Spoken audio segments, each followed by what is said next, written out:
नमस्कार दोस्तों, मैं शाहरुख चौबदार आप सभी का सफल लोगों की दुनिया में स्वागत करता हूं। आज हमारे बीच में मौजूद है ऐसी शख्सियत जो एक नहीं हजारों बच्चों की मार्गदर्शक है। उनमें से एक मैं भी मार्गदर्शक रहा हूं। तो आज हमारे बीच में है हमारे स्कूल के डायरेक्टर सर मिस्टर रिसपाल जी, और हम इनसे करेंगे कुछ आज खास मुलाकात। सबसे पहले मेरा सर को कोटि कोटि प्रणाम सर। धन्यवाद शाहरुख। मैं आपके सबसे पहले आपके MS पावर स्टार चैनल को साधुवाद करना चाहूँगा कि आप हम सफल लोगों की आवाज़ को जन जन तक पहुँचाने का कार्य कर रहे हैं। ग्रामीण परिवेश में रहते हुए हमने अभी वर्तमान में सोशल मीडिया एक बहुत ही बड़ा प्लेटफॉर्म है जिसके माध्यम से लोगों तक वास्तविक जानकारियाँ पहुँच सके। सर तो मैं आपसे आज जानना चाहूँगा कि सर आप आज इस मुकाम पर हो, तो आपने आज इस मुकाम को हासिल करने के लिए कैसा सफर तय किया, कितनी परिस्थितियों का कैसी परिस्थितियों का आपने सामना किया। तो सर शाहरुख, हमने 97 में मैंने जालौर में पहला शिक्षा के क्षेत्र में पहला कदम रखा और वहाँ एक छोटे से गांव में छोटा सा विद्यालय शुरू किया। वहाँ लोगों का सहयोग अच्छा रहा और दिन प्रतिदिन वहाँ स्ट्रेंथ भी बढ़ रही थी, पर हमारी भावना कुछ ऐसी रही भी हमारे गृह जिले में ही हम ये काम क्यों न करें। तो फिर 2000 में हमने यहाँ दाता क्षेत्र को चुना जो कि हमारे घर के नज़दीक था। तो यहाँ विद्यालय शुरू करने के बाद में हमें ऐसा लगा कि यहाँ के लोगों और इस एरिया को आवश्यकता है तो एक सुदृढ़ विद्यालय और शिक्षा का एक अच्छा केंद्र हो। तो हमने यहाँ विद्यालय शुरू किया। उसके बाद में लोगों का करवा जुड़ता गया, स्टाफ का भी अच्छा सहयोग रहा। हमारी टीम बहुत सराहनीय, बहुत अच्छी टीम थी।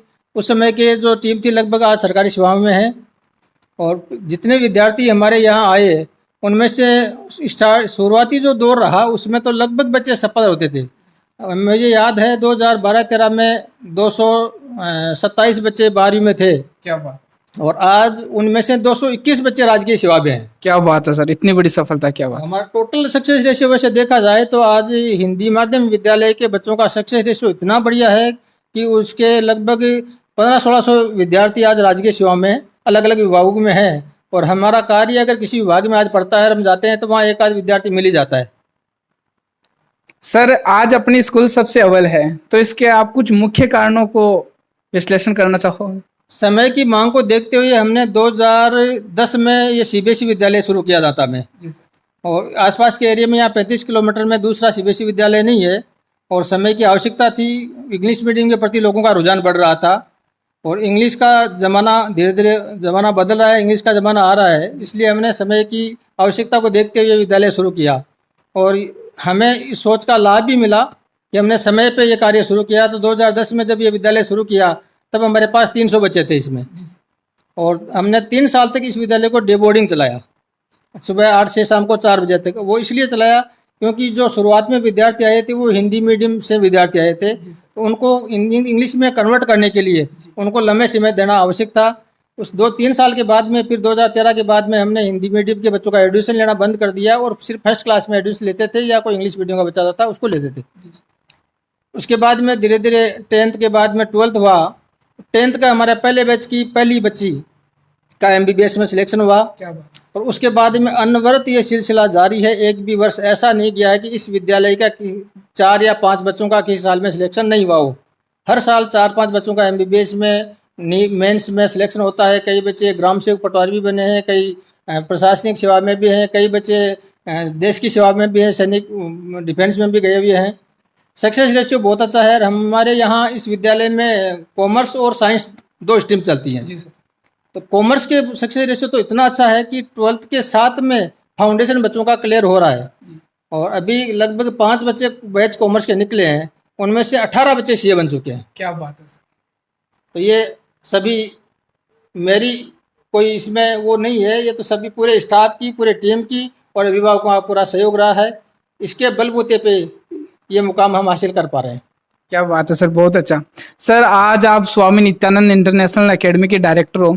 सर 1500 बच्चों की स्ट्रेंथ है, 100 के आसपास आपके पास स्टाफ है। सर मैंने देखा है, क्योंकि मैं भी एक आपका स्टूडेंट रहा हूँ, जब कोई स्टाफ या कोई बच्चे आते हैं तो आप उनकी पैरों की चाल से पता लगा देते हो कि ये बच्चा या स्टाफ किस प्रॉब्लम को लेकर मेरे पास आ रहा है। तो सर आप ये सब कैसे मैनेज कर पाते हो। ये हमारे 26 साल का अनुभव है। जी सर।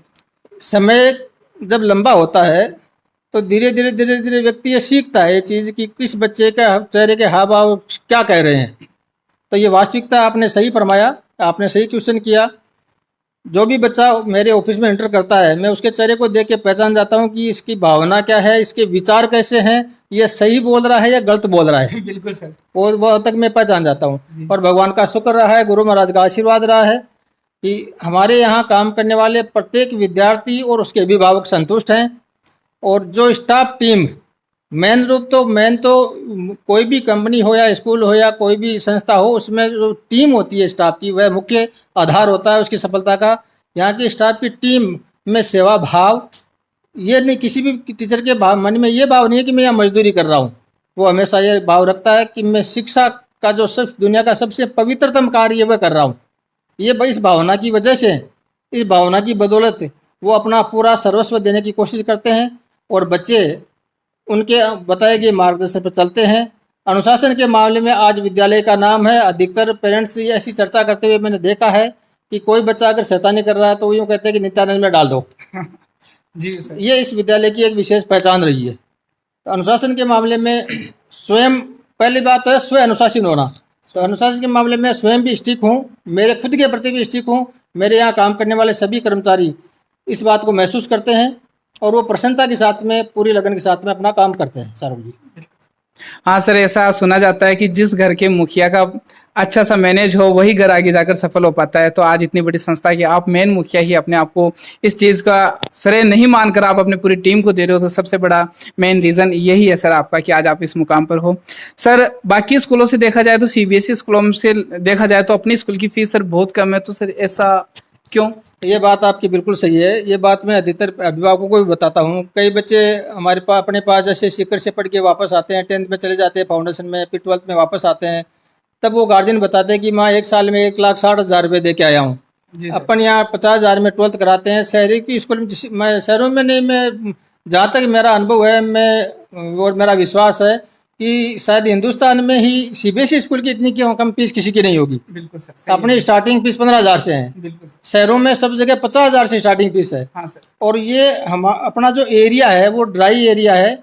और मेरी ये आकांक्षा और इच्छा है कि हर अभिभावक की पहुंच इस स्कूल तक हो सके, हर अभिभावक अफोर्ड कर सके। वो फीस हमने न्यूनतम फीस निर्धारित की है।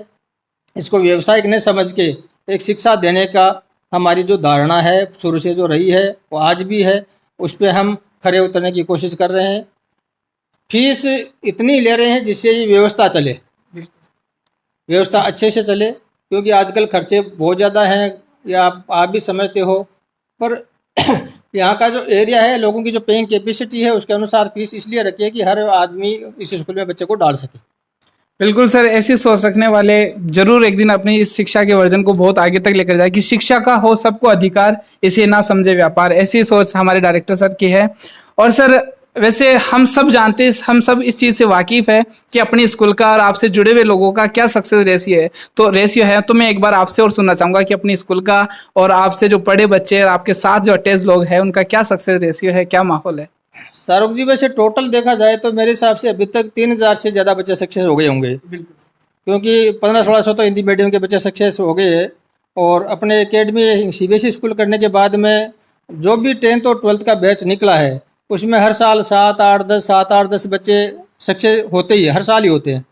तो सक्सेस रेशियो बहुत बढ़िया है। और ये ग्रामीणों, जो यहाँ के लोगों का, अभिभावकों की मान्यता भी है कि इस स्कूल में बच्चे चुनते इस स्कूल को इसीलिए हैं कि यहाँ के बच्चों का सक्सेस रेशियो अच्छा है। 12th के साथ में सिलेक्शन भी होता है, 12th के 1 साल बाद में भी होता है। ये तो आजकल कंपटीशन बहुत बड़ा हो गया है। नीट में तो बहुत बड़ा कंपटीशन है, बहुत से बच्चे होते हैं नीट्स में। पर फिर भी अपने स्कूल का सक्सेस रेशियो बहुत अच्छा है। ये इस बात को कोचिंग वाले भी मानते हैं। जी सर, बिल्कुल हम भी मानते हैं कि अपना एक ये स्कूल रूरल एरिया में है। और फिर भी अगर अपने स्कूल के बच्चे आज कहीं बड़े शहरों के स्कूलों में जाए तो उनको यूँ नहीं लगता कि रूरल एरिया की स्कूल से बच्चे पढ़ कर आए हैं और वो बच्चे अफोर्ड कर पाते हैं, उन बड़ी बड़ी स्कूलों को अच्छे से मैनेज कर पाते हैं। जी सर, आपसे मिलकर बहुत अच्छा लगा सर, बहुत बहुत शुक्रिया। हमेशा आपका आशीर्वाद हम पर बना रहे, हम सदैव आपके दुआओं से, आशीर्वाद से आगे बढ़ते रहे। धन्यवाद, थैंक यू, बहुत बहुत धन्यवाद आपके चैनल को, और आपको बहुत बहुत धन्यवाद। जी सर।